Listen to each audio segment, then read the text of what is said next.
ما زاغ البصر وما طغى، وہاں تو ہے نا خرّ موسیٰ صاعقہ، حضرت موسیٰ نے جب تجلیات کو دیکھا تو بے ہوشی طاری ہو گئے.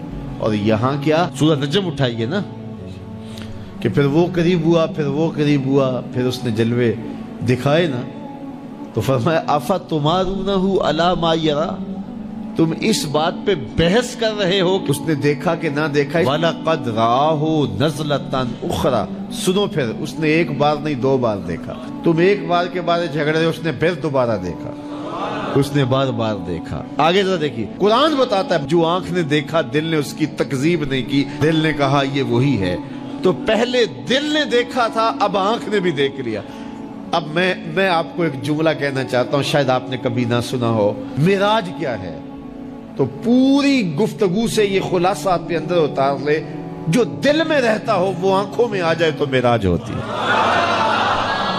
جو دل میں رہتا ہو، درد بن کے رہتا ہو، جس کی اڈیک ہو، جس کی آس ہو، جس کی امید ہو، جس کے لیے تڑپ ہو، جس کے لیے بے چینیاں ہوں، جس کے لیے اضطراب ہو، جس کو دعاؤں میں مانگا جائے، جس کو تمناؤں میں طلب کیا جائے، جس کے لیے منتیں مانی جائیں، جس کے لیے وظیفے پڑھے جائیں، جو دل میں رہتا ہو جب آنکھوں کے سامنے آ جائے تو صحیح تو معراج کہتے ہیں. جو آنکھ نے دیکھا دل نے اس کی تکذیب نہیں کی. اور یہاں ایک اور جملہ کہتا ہوں، وہ یہ کہ دنیا پہ ہوتا یہ ہے کہ جب کوئی نظارہ دیکھا جائے، کوئی منظر دیکھا جائے تو ناظر تعریف کرتا ہے نا کہ واہ واہ کیا منظر تھا. آپ دنیا کے اوپر جاتے رہتے ہیں، مناظر دیکھتے ہیں تو واپس آ کہتے ہیں کیا منظر تھا. یہ گرمی چمکنے والی ہے، لوگ شمالی علاقہ جات میں جائیں گے تو واپسی آ کے بتائیں گے کیا منظر تھا، خوب پہاڑ تھے، کوساروں کا رنگ کیا خوبصورت تھا، پھوٹتے جھرنے، بہتی ندیاں، کیا رنگ تھا یار، کیا موسم تھا، کیا خنکی تھی، کیا جمال تھا. اقبال بھی گئے تھے نا اور واپس پلٹے تو کسی نے دیکھا کہ کیا دیکھ کے آئے ہو، تو اقبال نے کہا من خدارا آنجا دیدم بے حجاب، میں نے اس کے جلوے وہاں بے نقاب دیکھے ہیں. تو جب کوئی نظر منظر کو دیکھتی ہے تو پھر تعریف تو کرتی ہے نا. تو یہی ہوتا ہے نا کہ نظر منظر کی تعریف کرتی ہے. لیکن معراج کی شب پہلی بار ایسا ہوا جب حضور کی نظر نے اس منظر کو دیکھا تو منظر پکارنے لگا ما زاغ البصر وما طغى، واہ واہ کیسی آنکھ ہے، نہ جھپکتی ہے نہ حد سے آگے گزرتی ہے.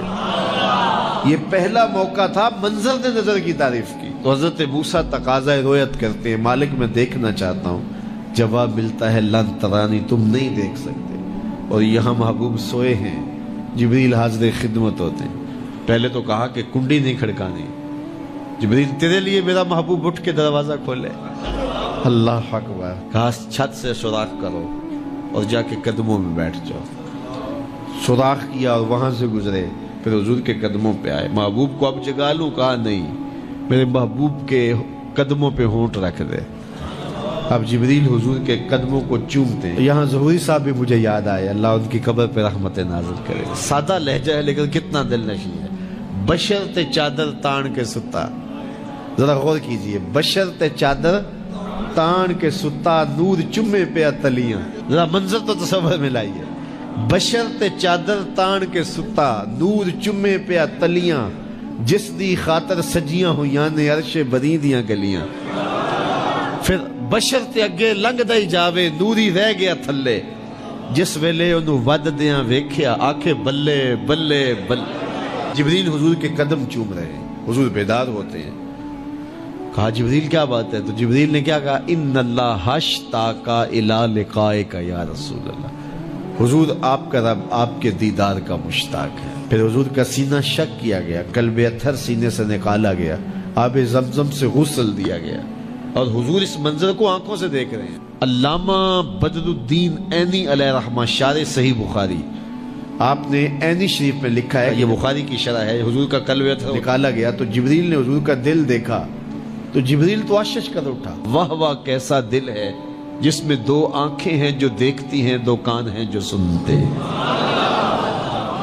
یہ حضور کا قلب اطہر ہے. حضور نے فرمایا صحابہ صفیں سیدھی رکھا کرو، مت سمجھو میں آگے دیکھتا ہوں. جس طرح جب حضور قرب خاص میں گئے اور ان منازل کو طے کر گئے جہاں تک نہ کوئی گیا تھا نہ کوئی پہنچ سکتا تھا، تو اللہ نے اپنے محبوب کو بہت کچھ دیا. 70,000 اسرار تھے، 70,000 رموز تھیں، 70,000 حکایات تھیں. محبوب کی جھولی میں بہت کچھ ڈالا اور ڈال کر کے کہا بما اشرفک یا احمد، اے محبوب یہ تو میں نے خود دیا ہے، اب تو اپنی چاہت بھی بتا، تیری چاہت کیا ہے۔ یہ مہمان نوازی کے تقاضے ہوتے ہیں نا، کہ سب کچھ پیش کرنے کے بعد بھی میزبان کہتا ہے کوئی اور، آپ کی کوئی پسند، تو یہ میزبانی کے تقاضے ہوتے ہیں۔ تو سب کچھ دینے کے باوجود جھولی میں ہر چیز ڈال دینے کے بعد کہا بما اشرفک یا احمد، پیارے بتائیے آپ کو کیا دیا جائے۔ اب پھر حضور کی ڈیمانڈ دیکھیے، حضور نے مانگا کیا۔ کسی شخص کو دیکھنا ہو کہ وہ کہاں کھڑا ہے، اس کو آپ اختیار دے دیجئے گا، پھر پتہ چل جائے گا وہ کتنے پانی میں ہے۔ آپ مجھ سے پوچھتے ہیں کہ مانگیے کیا مانگتے ہو، تو میں کہوں مجھے پانی دو تو آپ سمجھیں گے پیاسا ہے، میں کہوں کھانا دو آپ سمجھیں گے بھوکا ہے، میں کہوں گا میرے نام کے نعرے لگاؤ آپ کہیں گے شہرت کا متلاشی ہے، میں کہوں گا اٹھو اور میرے اوپر پیسے لوٹاؤ میں اتنی اچھی تقریر کر رہا ہوں، تو آپ کہیں گے یہ تو بیچارہ غربت کا مارا ہوا ہے، اس کے اندر کی ابھی بھوک گئی نہیں ہے۔ تو کسی شخص کے ظرف کا پتہ لگانا ہو تو اس کو اختیار دے دیجئے مانگ کیا مانگتا ہے۔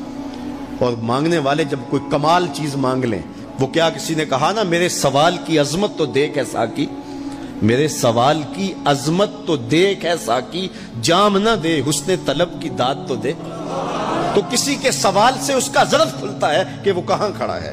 اب حضور کو اختیار دیا جاتا ہے محبوب مانگیے کیا مانگتے، مال و زر مانگا، دولت مانگی، یہ تو قدموں میں رلتے تھے حضور آنکھ اٹھا کے نہیں دیکھتے تھے، تو پھر مانگا کہا بنسبتی الیک بالعبودیہ، اے اللہ ساری زندگی میں کہتا رہا کہ تو میرا رب ہے، یہ میں نے غاروں میں بھی کہا، یہ میں نے پہاڑوں پہ بھی کہا، طائف کے بازاروں میں بھی کہا، مکے کی گلیوں میں بھی کہا، برستے پتھروں کے سائے میں بھی کہا، میرے سر انور پہ اوجلی ڈالی جاتی رہی، میں نے سر نہیں اٹھایا اور کہا کہ تو میرا رب ہے، ساری زندگی میں نے کہا کہ تو میرا رب ہے، آج تو بھی تو کہہ دے کہ تو میرا بندہ ہے، مجھے عبد کہہ کے پکار دے۔ ملا جیون علیہ رحمہ فرماتے، امام راضی بھی لکھتے ہیں کہ یہ حضور کا پسند فرمودہ ہے، تو پھر اللہ نے جب بھی واقعہ معراج کی حکایت کی تو لفظ عبد سے جو ہے وہ بات کی، سبحان الذی اسریٰ بعبدہ، اور وہاں بھی سورہ نجم کے اندر بھی فرمایا فَأَوْحَى إِلَىٰ عَبْدِهِ مَا أَوْحَى، تو یہ محبوب کی چاہت پر ہے۔ اور پھر عبدیت کا بندے کی طرف سے جو اظہار ہوگا اس کے لیے پھر 50 نمازوں کا تحفہ دے دیا کہ میرے بندے تو پکارتا رہے اور مجھے رب کہہ کے پکارتا رہا، میں تجھے لبیک یا عبدی کہہ کے پکارتا رہا۔ اور وہ 50 نمازیں پھر 5 نمازوں کی صورت کے اندر باقی رہیں۔ اللہ کی باتیں بدلتی نہیں ہیں، جو ایک نیکی کرے 10 کا ثواب ملتا ہے، پڑھو گے 5 ثواب 50 کا ہی ملے گا، اس لیے کہ اس کی باتیں تبدیل نہیں ہوتی۔ اور یہ تحفہ ہے، حضرت موسیٰ نے تو عرض کیا تھا کہ ایک بار اور جائیے، لیکن میرے حضور نے کہا تھا مجھے اپنے رب سے حیا آتی ہے۔ عادت باری یہ تھی نا، ہر بار 5 نمازیں معاف ہوتی تھی، اب بھی جاتے تو 5 نمازیں معاف ہو جاتی، لیکن کہا کہ مجھے اپنے رب سے حیا آتی ہے۔